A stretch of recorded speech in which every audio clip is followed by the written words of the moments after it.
gotta tell you, we've been in and out of Chicago for a while now, and this is a gig that I've been looking forward to. Have you?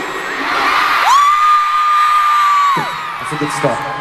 Mr. Tomlinson, how are you feeling on this lovely evening? I'm feeling good, Kano. The hair's looking good. Very good. Thank you, mate. I'm excited with myself, but How you doing? I'm feeling great, man. I'm feeling like Chicago could be the best gig around.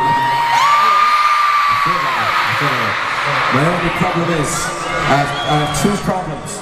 There's a sign of me here which is hideous, very, very much well caught my attention. And then there's another sign here that's even more hideous, and that one's actually real, so... I don't know what's going on there. But anyway, Chicago, are you going to be the loudest crowd we've ever had? I definitely think it could be true. Thank you so much for a beautiful welcome here. I hope you have a pleasant evening. Here is Midnight Memories.